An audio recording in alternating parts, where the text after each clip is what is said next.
Welcome to the world of science fiction stories, and don't forget to like, share, and subscribe my channel. Enjoy the listening. The war was nearly over. Then humanity's elite WARRIORS changed everything. The horizon burned with crimson flares as the United Human Alliance's final capital ship strained under the relentless onslaught of the Koraki Dread swarm. Commander Sama Rain stood rigid at her station aboard the Yuha flagship Vigilance, her dark eyes reflecting the chaos on the main viewer. Thousands of plasma bolts arced outward, striking hulls and sending debris tumbling into the void. Every impact was a life torn apart, every explosion a reminder that humanity's defenses had never been pushed so close to collapse. "Shields at 10%, reported Lieutenant Eric Lawson, his voice tight with urgency. The bridge hummed with red emergency lighting and alarms pulsed in a mournful rhythm. All around, crew members worked feverishly to reroute power, to patch breaches, to load escape pods. But Rain knew the truth. They could not win this fight conventionally.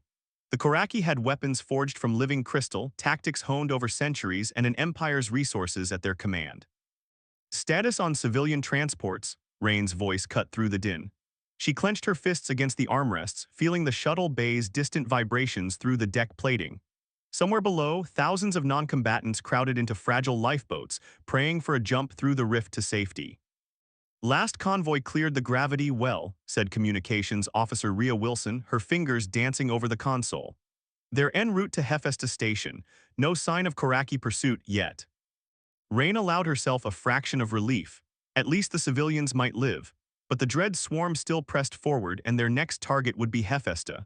The Alliance Senate had ordered all surviving forces to converge at that abandoned outpost. It was humanity's final refuge if they could reach it. The tactical display flickered. 23 Koraki dreadnoughts formed an obsidian ring around the Vigilance. Dreadlord Aster's flagship, a titanic warship bristling with prismatic turrets, hovered at the center. Rain stared at the deadly silhouette as though willing it to hesitate, but the enemy never hesitated. "Commence contingency alpha," she ordered. Almost simultaneously, a secure channel crackled to life, revealing Admiral Caleb Harsh in his command bubble. Fatigue lined his face. "Do you have the codes?" he asked, voice weary. Rain swallowed. Behind her collar, a hidden panel awaited a sequence of glyphs known only to the High Council. Activating Project Spectre meant embracing a weapon born in darkness. "Ready, sir," she answered. "Execute on my mark," Harsh said. "We cannot afford mistakes." As the bridge tensed with anticipation, the hull shuddered under a concentrated plasma strike. Alarms wailed, crew scrambled for cover, Rain's knuckles whitened on the console. Then she spoke the words, "Mark." Below decks, nanosecond circuits lit in concealed shafts. Experimental drives hummed to life. In deep orbit, a vessel long cloaked in stealth fields detached from the Vigilance's shadow. It glided forward, its shape jagged and surreal, a matte void that swallowed starlight. "What is that ship?" gasped Tactical Officer Noor Ayman, voice trembling. Her hands hovered over the targeting grid, unsteady. Rain kept her gaze locked on the phantom craft. "Spectre unit," she whispered, "Admiral's last resort." The stealth ship drifted to rendezvous position. Airlocks hissed. 7 figures emerged in nightmare armor, reactive plates that shifted like living shadows, helmets smooth and mirror black. At their lead, Colonel Troy Madden stepped forward. His hair was silvered, eyes concealed behind opaque lenses. He raised a gloved hand in salute that felt more like a challenge. Rain felt a chill. These were not standard soldiers. Their presence was a confession of desperation and a promise of terror. In them, humanity had forged its apex predators, outcasts turned into monsters to face monsters. "Colonel Madden," Rain said, voice steady, "status." Madden's voice came through the comm as calm steel. "Spectres ready, authorization codes accepted, we await your command." Rain drew a deep breath, weighing the price of what came next. Around her, the bridge crew watched with a mixture of fear and awe. The war had nearly ended in annihilation. Now something else would begin, something darker, something that might cost their souls even as it saved their lives. "Then let's show them what humanity can do," Rain replied. There was no turning back. And as the Vigilance shuddered again under another barrage, the phantom ship slipped away into the dark. And the real battle for the galaxy began. The abandoned mining station Hephaestus loomed silent against the gas giant's pale blue glow as Commander Sama Rain guided the last human transports through its dusty docking rings. The survivors crowded into narrow corridors, their faces a mix of relief and exhaustion. In the days since the Great Fleet's collapse, they had clung to hope that this forgotten outpost would shelter them. Now that hope felt fragile. Without warning, the massive airlock at the station's core hissed open. 7 figures stepped through the seam between station and void, impossibly tall, their reactive armor shifting like living smoke. They moved as one, silent and deliberate. Each helmet reflected the harsh red lights, betraying nothing of the person within.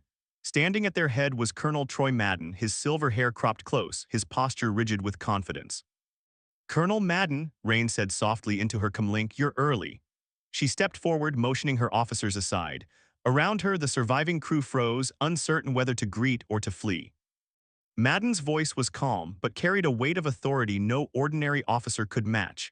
"Commander Rain," he replied, "we arrived as soon as we detected your distress signal. The Alliance needs you alive." He paused, glancing over the trembling faces of crew and civilians alike. "We are the Spectre unit. We operate beyond standard military doctrine." Lieutenant Eric Lawson swallowed hard. "Spectre unit?" he asked, voice cracking. "I've never heard of you." "The Alliance hasn't," Madden said, eyes obscured. "We exist only in shadows and whispers until now." He tapped a sequence into a handheld console, and behind him a rack of unmarked crates slid open, revealing weapons unlike any Rain had seen, sleek blades that hummed with charged particles, compact devices etched with alien runes, vials containing shifting fluids that caught the light. "What are these?" Rhea Wilson whispered, stepping closer to peer at the gear. "Tools," Madden said. "We're not here to negotiate, we've come to fight."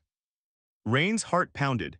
She recalled the horrors of the Dread Swarm's plasma storms, the deaths of friends and comrades. Desperation had driven her to release the codes for Project Spectre. But she had only imagined a clandestine strike team, not an army of monsters. "Your orders, Colonel?" Rain asked. Madden's squad moved to stations around the docking bay, unpacking gear with eerie efficiency. One member dismantled a fallen service robot and repurposed its sensors for field hacking, while another loaded crystalline shards into a launcher that pulsed with violet energy. Their motions were inhumanly precise. "We strike back tonight," Madden said. "Your fleet may have fallen, but they cannot take your spirit. We will teach the Koraki what it means to fear the unseen." He turned to Rain. "We need full access to the station's subsystems, power, life support, communications. We'll use them to lure the enemy into our web." Rain hesitated. Using her own station as bait was dangerous. "That could kill everyone here," she pointed out. "Only if we lose our nerve," Madden replied. "Trust us, this is what we do." Outside, the station trembled under orbiting dreadnought broadsides. Rain could hear distant rumbles as plasma hissed against reinforced bulkheads. She looked to her officers, Nor Iman gripping her console, Lawson's knuckles white on the rail. They needed something, anything, to turn the tide. "Make it happen," Rain said at last, "but keep civilians away." Madden nodded once. "Spectres, to your positions." The armored figures melted into the station's corridors like spilled ink. Within seconds, communications consoles and security monitors flickered under their expert hands, the power grid rerouted, emergency bulkheads closed around key sections, hidden speakers and pheromone injectors activated. Lawson watched the displays in horror. Corridors plunged into darkness. Unseen vents hissed a chemical fog that glimmered under red emergency lights. Audio channels filled with distorted cries, Koraki distress calls warped by low-frequency pulses. On the monitors in the command center, boarding parties could be seen hesitating, rifles raised but eyes darting in confusion. "They've never encountered this," Lawson murmured. "They don't know how to respond." Rain swallowed. "Keep monitoring, alert me if they breach the core." She studied Madden's unit in the docking bay. The Spectres stood like statues, weapons in hand but bodies relaxed, confident. None spoke, none flinched. Then a patrol of 10 Koraki warriors burst through a side airlock, plasma lances at the ready. They fanned out in formation, their eerie armor glowing with alien sigils. Human troops in waiting took aim, but at Madden's gesture they held fire. The Spectres would make the first move. Without warning, one Spectre stepped forward, massive, his reactive plates rippling. In the narrow corridor, he surged through the alien line, blade arcing in a silent flash. The first Koraka's head split beneath the strike. The second fell before he could scream. The rest froze, breathing visible in the harsh corridor lights. Poirian, a Spectre with cybernetic limbs, lunged. His movements blurred. In one motion, he snapped a warrior's spine and bent it like a twig. The corridor filled with a single suppressed thump as bodies hit the floor. Then Poirian vanished into the darkness. The remaining Koraki turned to flee, but the speakers cut loose with a deafening roar of alien wails and human drums. The corridors shook. The fog turned reflective, each gas molecule refracting the strobe lights. Panic seized the invaders. In the command center, Rhea Wilson stared in disbelief. "They're running," she breathed. Rain exhaled, "They're learning to fear us." Madden reappeared on her comlink. Phase 1 complete, the Koraki are retreating to the docking bay, many are wounded, their morale is shattered. Phase 2 will finish them if you're ready. Rain's gaze swept the command center, now calm but for her own pounding heart. "Ready," she said. "Let's end this tonight." Outside Hephaestus Station's battered hull glowed under the dreadnought's guns. But within its corridors, the Phantoms prepared their final act. Humanity's elite warriors had arrived, and the war's most terrifying chapter was about to unfold. The dim corridors of Hephaestus Station felt narrower than ever as Lieutenant Eric Lawson led a small squad of security officers toward the breach in Sector Delta. Emergency lights flickered overhead, casting swaying shadows that seemed alive. Every footstep echoed against metal walls smeared with blue andred stains, signs of the Phantom's brutal work. Lawson's palms felt slick inside his gloves as he gripped the pulse rifle, his heart pounding not just from the mission, but from the dread he tasted in the air. "I don't like this," whispered Corporal Jen Park, her voice barely louder than the hiss of recycled air. Park scanned the passage ahead, eyes wide. Lawson nodded, though he felt no braver. They were hunting creatures bred for terror, trained to use fear as a weapon. He had hoped the Phantoms would scare the Koraki into retreat, instead they hunted them like prey. Soft clicks sounded ahead. Lawson gestured to his team to halt. Through the haze of lingering pheromone fog, he could make out two Koraki soldiers, backs to the group, weapons lowered in confusion. Lawson's finger trembled on the trigger. Before he could decide, a shape slid along the ceiling above the aliens, a specter, its reactive plates morphing to match the darkness. In a heartbeat a second later, the corridor filled with a wet snap as something broke. The first Koraki jerked, its crystalline armor cracking. The second turned, but his scream died in his throat as the specter dropped like a falling star and disappeared again. Lawson felt his stomach twist. Park stared at him, eyes glistening. "We should help them," she breathed. Lawson shook his head. "No, we keep moving." His voice sounded hollow. How could he explain that the Phantom's purpose was not rescue but ritual? They were gathering data, biological samples, pheromone responses, cries of pain, anything to amplify the terror in the enemy's mind. They edged forward. Blood slicked the floor, but it wasn't human or Koraki. Third species bioengineered fluids from the Phantom's experiments smelled of chemicals Lawson couldn't name. Over the comm, Rhea Wilson's voice crackled. "Command, we've got boarding parties trying to seal this sector. Do you copy?" Lawson cleared his throat. "Copy, we're almost at the breach, no signs of survivors." He glanced at his display. The Spectres had rigged the very walls to collapse if pressure sensors were triggered.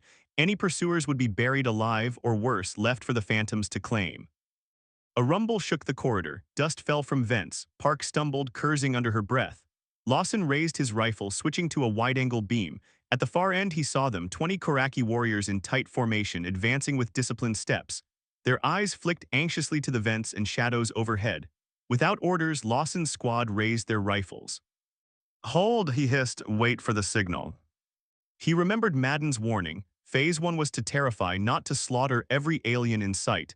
The Phantoms would strike first. He tapped his comm. "Colonel Madden, what are your orders?"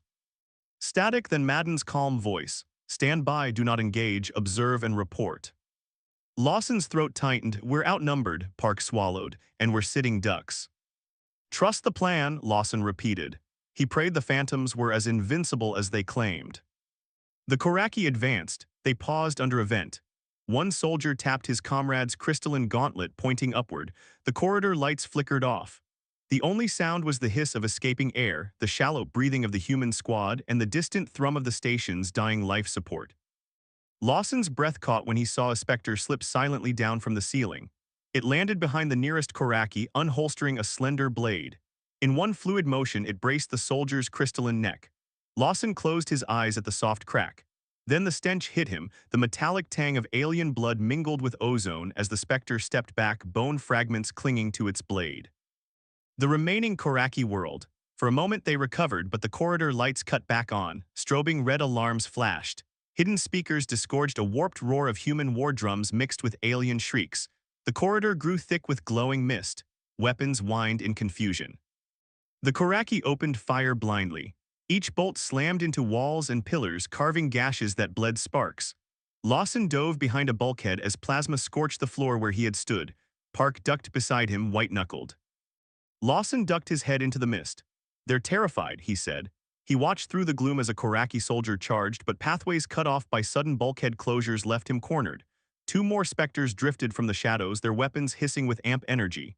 The first pinned the soldier's arms with invisible clamps, the second placed a small device on his chest. The alien sank to its knees, eyes wide with panic, then collapsed. A third specter emerged, collected a vial from its belt, and scooped a sample of the subdued soldier's blood. Not a drop spilled. It sealed the soldier's body in a transparent pod that slid into the wall.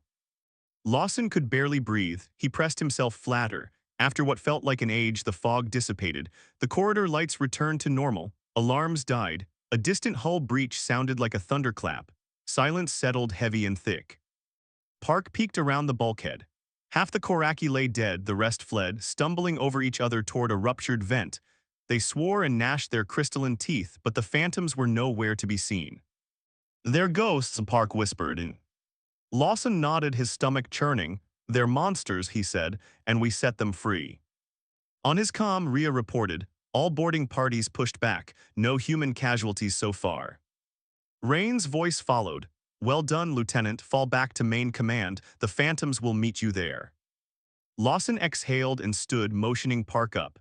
As they retreated, he looked back along the corridor slick with alien ichor and shattered armor. He felt a twinge of shame. They had brought the terror home. The phantoms didn't just kill enemies, they tormented them, dissected their minds, weaponized fear itself. In the command center, Rain stood with Colonel Madden and Rhea Wilson before the tactical display. Lawson slunk in beside Park. He watched the live feed, corridors empty, Koraki boarding ships drifting away, wounded and demoralized. The Dread Swarm's vessels still orbited above, weapons trained on the station. Rain turned to Madden. "They're retreating," she said. Madden's helmeted head tilted slightly. "For now, the Dreadlord will not tolerate this defeat. He will bombard the station until every last of us is ash." Rain's jaw tightened. "Then we must finish this, deploy Phase 2. Madden's squad melted into the shadows. Lawson felt a wave of relief that he would not have to witness their next horrors. Park caught his eye. They shared a look that said everything. In order to survive, they had unleashed true darkness, and it had worked. As the Dreadlord's flagship loomed larger on the display, Rain braced herself. The real war was only beginning. The Dreadlord Aster's flagship hung over Hephaestus Station like a vulture, its massive cannons glowing with ominous energy. Below, Commander Sama Rain stood on the bridge of the Vigilance's hulk, repurposed now as the station's central command hub. Around her, officers monitored the tactical display, where dozens of Dread Swarm vessels orbited in silent threat. Every human soul left on Hephaestus waited for the bombardment that would end them, or give them one final chance to turn the tide. "They're charging weapons," Tactical Officer Nor Iman reported, voice tight. "Main battery will fire in 30 seconds. Rain closed her eyes for a moment. She weighed the station's next move. Conventional retaliation would be suicide. But the Spectre unit's experiment, Phase 2, promised something more. A weapon of pure terror designed to unravel the enemy's mind. "Initiate fear protocol," Rain ordered. She keyed the override codes. Alarms pulsed across the station as hidden systems awakened. Speakers crackled in every corridor, vents hissed life into cascading canisters, and the power grid reconfigured itself to feed a network of amplifiers buried deep within the station's hull. In a docking bay, Dr. Rhea Wilson oversaw the final calibration of the pheromone projectors. She was the Alliance's foremost expert in xenobiology, yet even her hands trembled.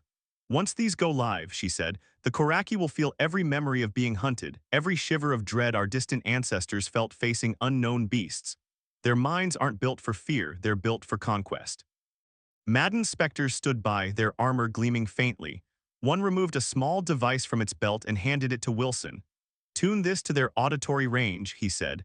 "We need frequencies that resonate with their inner ear structures. Too low and they'll ignore it, too high and we risk collapsing our own crew." Wilson nodded and plugged the device into a console. She fine-tuned the signal while the specters loaded crystalline file arrays into projectors along key approach corridors. Every doorway, every vent, every crossbeam would become a conduit of fear. Outside, the Dreadlord's flagship let loose. A bolt of living plasma streaked toward the station, striking its outer hull. The impact showered sparks inside living quarters, rupturing pipes and sending steam into the corridors. Alarms wailed. Red lights bathed shattered walls. Rain braced herself against a railing. Report. Main battery impact negligible, Iman said. Station hull integrity holding, but their secondary mortars are locked. Rain nodded, then keyed her comm to Dr. Wilson's. Are we ready? Systems online in 3, 2, 1, Wilson counted down. Then the control panel lit up greens. As the Dreadlord's next salvo thundered in, the fear network activated. First came a low rumble that no human could hear, but which shook every crystal in the Koraki sensory implants. Then a chorus of distorted cries, half alien shrieks, half mechanical wail poured from hidden speakers. Corridors echoed with a cacophony of panic. Within moments, their fleet's sensor feeds went haywire. Dreadnought captains struggled to interpret the onslaught of sensory data. Some poured commands to their crews. What is this sound? Fire at will? Abort push? But no response came. Instead, isolated channels crackled with panicked alien voices begging for mercy. On the tactical display, the Dread swarm fell into chaos. Dreadnought formations wavered, ships broke ranks, drifting erratically. Some vessels spun like wounded beasts, their engines overloaded by feedback loops from the fear frequencies. Others dropped out of formation entirely, hulls glowing with discharge where projector arrays jammed circuitry. Rain exhaled, they're breaking. On the station's internal monitors, human soldiers craned their necks to watch the space beyond windows. Major Sagi O'Neill, who had led civilian rescues earlier, whispered beside Rain, "They look afraid." Rain nodded, relief and unease warring in her chest. "Fear is a weapon," she said. "Now we wield it." Maddened specters emerged from the docking bay, their armor flecked with dust. They moved to a viewing port, silent observers. Rain watched them, uncertain whether to feel comforted or horrified. Phase 1 taught them to fear the shadows, Madden said, voice calm. Phase 2 reminds them they can't hide. Now it's time for Phase 3, finishing the lesson. Rain shook her head. "They're crippled. Let's end this before more die." Madden's helmeted head tilted. "Conventionally, yes, but the Dreadlord still commands a fleet. He will regroup. Phase 3 ensures he never dares return." Rain checked the display. Several dreadnoughts attempted sublight jumps, engines flaring, but their coordinates fluctuated. One vessel shattered as its jump core malfunctioned. The remaining ships wavered at the edge of engagement range. "Phase 3, Rain asked." Madden drew a small cube from his pack and placed it on the console. It glowed with inner light. Self-replicating hunter drones will flood the enemy's hull plating with them. They're programmed to find Koraki life signatures and harvest them. Rain's stomach turned. "You're talking biological weapons." "Fear wasn't enough," Madden said. "We need proof that no Koraki can stand against us. These drones will send a clear message." Rain stared at the glowing cube. She imagined it unleashed across the Dread Swarm's armada, the drones swarming through hull breaches, hunting soldiers in corridors of glass and metal. The Dreadlord's mighty ships reduced to tombs of living horror. "Do it," she said. Madden tapped a command. Across Hephaestus Station, launch tubes slid open. Hundreds of drones slipped into vacuum. Each darted toward the crippled fleet, guided by spectral sensors. The bridge lights flickered as the power draw spiked, then steadied. The station shook as the drones slammed through hull plates, finding paths into air ducts and servos. On the monitors, live feeds from the Dreadlord's flagship showed corridors filling with crawling black shapes, their mandibles gleaming. Koraki soldiers fired wildly, but the drones swarmed too fast. Panic spread. Officers abandoned stations. Ships lost cohesion. Rain pressed her hand to her mouth. They're running." Iman looked at her, eyes bright. "We did it." Rain breathed out slowly, relief mingling with sorrow. "We won a battle," she said, "but at what cost?" Outside, the Dread swarm broke formation entirely. The remaining fleet fled toward unknown coordinates, leaving wreckage and bodies behind. Hephaestus Station drifted in battered silence, its lights flickering. Rain turned to Madden. "The Dreadlord will hear of this. He'll come back stronger." Madden removed his helmet. His eyes were pale, reflecting no warmth.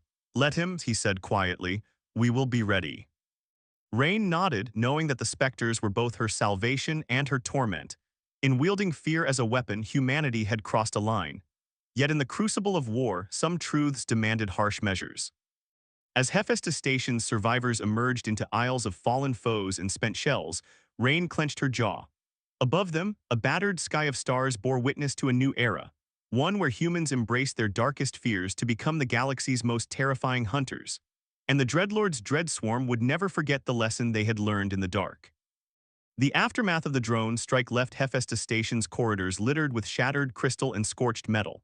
Captain Nor Iman led a small task force through the wreckage to secure the civilian sectors. Behind her, Major Soggy O'Neill moved with determined calm, helping survivors clutching children or dragging wounded comrades. Hope flickered in their eyes, hope that humanity's darkest gambit had bought them a chance. On the main communications deck, Eric Lawson hunched over consoles, relaying status reports to distant colony worlds.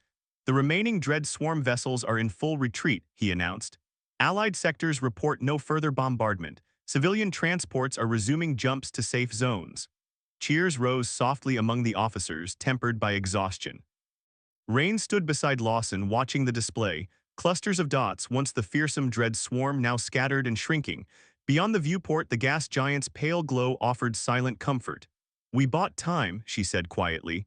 "Enough time to regroup." Suddenly, alarms shrieked. The station lurched as a tremor ran through its spine. Lawson's fingers flew over the panel. "Contact unknown vessel approaching at high speed. Sensors identify armor plating similar to Dread Swarm designs but smaller."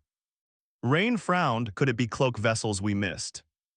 Before Lawson could reply, the tactical display filled with the new dots converging on Hephaestus. They struck in three waves: sleek corvettes, swift strike ships, and dozens of boarding pods. They moved in perfect formation, no hesitation, no confusion. "They're coming back," Rain said, unease tight in her chest. "But this looks different." Iman joined them, wiping sweat and grime from her brow. "Those pods, they're Korakimade, but these tactics surgical. They're not panicking this time." Madden appeared at her side, eyes distant. "They learned," he said. "They adapted, they faced true horror and now retaliate with precision." Rain nodded. "We need to stop them before they breach the core." Madden's specters materialized behind them, weapons ready. He surveyed the deck. "Phase 4. "Phase 4, Rain repeated. "We rallied your forces," he said. "Now we strike the enemy at their weakest point, their pride. We will cripple their will to fight entirely." Without further explanation, Madden led Rain and the officers to the station's central hangar. There, a small human fleet had assembled: 3 frigates, the battered Vigilance support ship, and a dozen gunships crewed by Spectre allies. Their hulls bore scorch marks and improvised repairs, but their guns glowed hot. "What's the plan?" Rain asked. Madden gestured to the fleet. "We'll use these vessels as bait. The Koraki will think we're vulnerable and refuse to strike them directly. Instead, they'll unleash boarding teams to capture them, but we'll ambush those teams in turn." Rain studied the gambit. Turning their own trick against the invaders had a grim poetry. "So we let them come to us." "Exactly," Madden's voice held pride. "We hit them where it hurts, their command ships, cut the head and the body dies." Nor Iman joined them, eyes bright. "We can fit armed torpedoes to the gunship's hardpoints. If we lure the pods into the hangar bay, we blast every docked corvette." Rain nodded. "Prepare boarding parties, I'll oversee the trap." 30 minutes later, Hephaestus Station's hangar bay lights cut to red alert. 2 Koraki corvettes glided in, flanked by 5 boarding pods. They docked, airlocks hissed, and wave after wave of warriors poured onto the bay's metal floor. They advanced in tight formation, weapons raised, confident they would overwhelm the few guards Rain had left. As the Koraki pressed forward, hatches slammed above them. On the gunship beams, specters materialized, sealed vents, and activated magnetic clamps. The boarding pod's support cables locked them into stasis. The invaders stumbled, blanketed by sudden darkness and failing comms. With a silent signal, the human frigates in orbit above unleashed concussion torpedoes into the hangar bay. The floor buckled in shockwaves. Torpedoes from the gunship streaked down corridors, sealing the boarding parties within semi-pressurized pockets. The blast doors roared shut, cutting off escape routes. The remaining Koraki frantically fired at human fighters swooping overhead through open hangar doors. But every shot drew return fire. Major O'Neill's squad advanced, suppressing enemy fire and securing wounded survivors. The Spectres moved like shadows, picking off stragglers with silent blades. In the command center, Lawson watched the live feeds. Stunned, he muttered, "They've fallen into our trap." Rain felt triumph and guilt war inside her. This victory, so precise, so ruthless, was victory nonetheless. The Koraki command structure melted under tactical genius and feral efficiency. Outside, the orbital drones reactivated, scanning for fleeing Dread swarm vessels. One by one, the corvettes under attack sent distress calls, then silence. Their wrecked hulks drifted toward the gas giant. The boarding pods disengaged, and their survivors were taken into Spectre custody for interrogation. Rain turned to Madden. "We've struck a heavy blow." Madden's helm reflected the glowing displays. "We've broken their confidence in conventional tactics. Soon, they will know no path to victory except surrender." Rain exhaled, and after that. Madden paused, pulling off a glove to reveal palms scarred by unknown experiments. "After that," he said, "we ensure the Alliance accepts that fear is our greatest shield." Rain swallowed. She understood what that meant. Humanity would brandish shadow weapons for any threat. But in the crucible of war, moral lines blurred into survival's harsh light. As Hephaestus station's survivors emerged from shelters and corridors, they saw human and Spectre forces standing side by side under bright lights. The station's PA crackled. "All units prepare to resume civilian evacuation. We hold here until every last citizen is safe." Children and elders stepped forward under escort, eyes haunted yet hopeful. For them, this was triumph born of darkness. For Rain, it was a pause before an even grimmer dawn. In space above, the remaining Dread swarm vessels fled toward unknown refuge, scarred, scattered, and terrified. The horde had collapsed, but the war's final chapter lay still unwritten. Commander Sama Rain studied the tactical readouts as dreadnought Nightfall's mantle drifted on the fringes of human space. The massive warship still loomed as a threat to every world that had just tasted safety. Its core reactors pulsed with lethal energy, ready to rain destruction. Behind Rain, Captain Nor Iman and Major Sagi O'Neill prepared the boarding manifest. The plan was daring: strike its heart before it could regroup. Spectre operatives melded into the shadows of the mission prep bay. Their reactive armor lay folded in crates marked high priority. Colonel Troy Madden approached Rain, voice low behind his visor. "We have one shot," he said. "Precision will decide victory." Rain nodded, feeling the weight of every life on her shoulders. She gave the order, "Deploy at 600 hours. Everyone knows their role. Let's make this count." At dawn, gunships and frigates formed a tight escort around the boarding pods. Private Juan Diaz, a newly promoted Marine, checked his harness with trembling hands.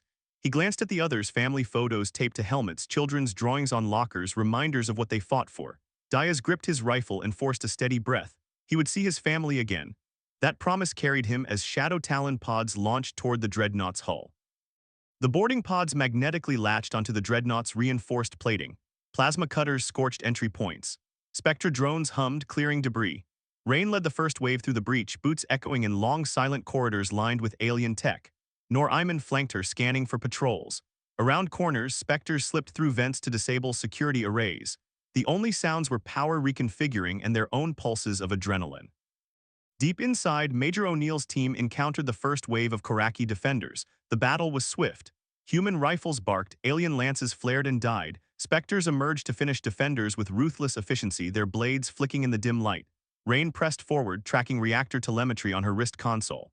Corridors bent at impossible angles, cables snaked across floors like living wires. Each step brought her closer to the core chamber. At the reactor access shaft, Diaz volunteered to seal the bulkhead behind them. "I'll buy you time," he said, voice firm despite the fear in his eyes. Rain sought to refuse, but O'Neill grabbed Diaz's shoulder. "Go," he urged. "We'll breach before they regroup." Diaz saluted, dropped into the maintenance hatch, and activated the seal controls. The hatch groaned shut. Alarms blared as anticline charges primed the frame. Diaz's last radio transmission crackled. "Good luck, Commander." The hatch locked. Seconds later, a thunderous explosion shook the corridor. Rain steadied herself against the wall. O'Neill checked his scanner. "Bulkhead sealed," he reported, voice trembling. "He did it." Rain swallowed, grief and pride warring inside her. She keyed her comm. "We move now, phase final." They reached the core chamber's rim. 7 meters of armored glass shielded a sphere of glowing reactor plates. Wiring coils sparked with unstable power. Rain relayed coordinates to the orbiting frigates. "Ready to micro-jolt?" she asked. On her mark, they would detonate.